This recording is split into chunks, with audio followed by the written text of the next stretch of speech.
God bless everybody. Hope you're doing well. It's your brother Tim. This is something new that I'm gonna start doing. I'm calling it Jesus Moments. So basically, I'll go through the Bible, talk about some things that Jesus did or said and expound on it and just give you some of my thoughts that I want to share with you, the viewer. I love the Gospels. So what we're gonna do is we're gonna turn to the Gospel of John, chapter 8. We'll start in verse 2 and we'll end with verse 12. And I just hope this blesses you and you get to know a little bit more about Jesus, and you can really decide whether this book and this life that occurred 2,000 years ago, if it's even relevant today. I don't know, you be the judge. I already know how I feel, but let's get right into it. John chapter 8, verse 2 reads this. Now early in the morning, he, Jesus, came again into the temple, and all the people came to him, and he sat down and taught them. Then the scribes and Pharisees, the religious leaders, brought to him a woman caught in adultery. That means cheating on her husband. And when they had set her in the midst, they said to him, "Teacher, this woman was caught in adultery in the very act. Now Moses in the law commanded us that such should be stoned. But what do you say?" This they said, testing him, that they might have something of which to accuse him. But Jesus stooped down and wrote on the ground with his finger, as though he did not hear. So when they continued asking him, he raised himself up and said to them, "He who is without," this is Jesus talking, "he who is without sin among you, let him throw a stone at her first." And again he stooped down and wrote on the ground.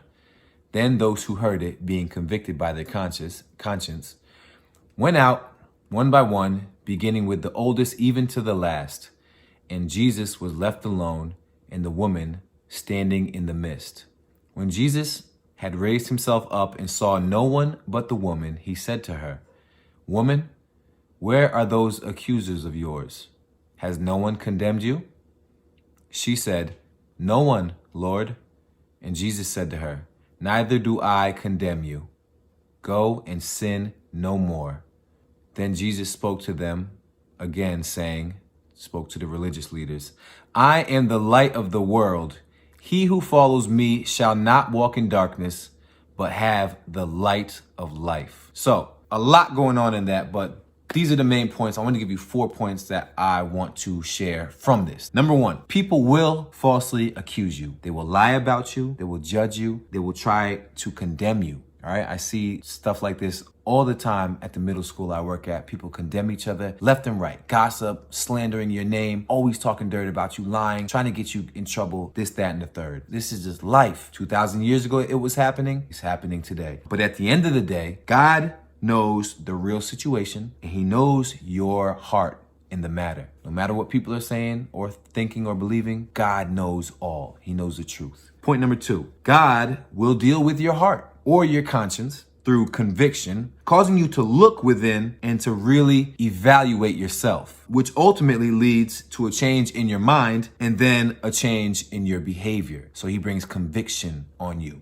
Number 3, all have sinned. All of mankind has sinned and fallen short of the glory. That's actually from the Bible. All have sinned and fallen short of the glory. No one threw a stone because everyone has sinned. And these men realized that. So sin is a heavy term for some, but it literally is an old archery term in its language of origin that means missed the mark. That's what the term means. You missed the mark. So God has set a standard of living and you missed it.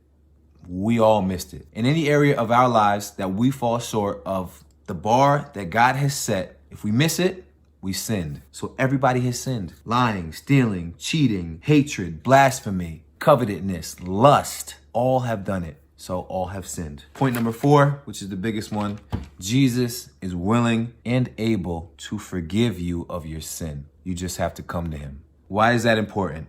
God is holy. God is perfect. He can have nothing to do with sin. So when mankind originally sinned, we have become separated from God. He can't have anything and he won't have anything to do with sin, and he won't compromise. We wouldn't want the creator of everything compromising. No, he won't do that. So the only way to be forgiven of your sin and to restore your relationship with your Heavenly Father is through Jesus. But first, we have to deal with our sin that all mankind has committed. Jesus is the only way. He says, I'm the way, the truth, and the life, and nobody goes to the Father but through him. All right. God bless y'all. This has been a Jesus Moment. I hope it's been encouraging. I'm your brother Tim, aka Talent with 2 L's, representing Young Nation Live.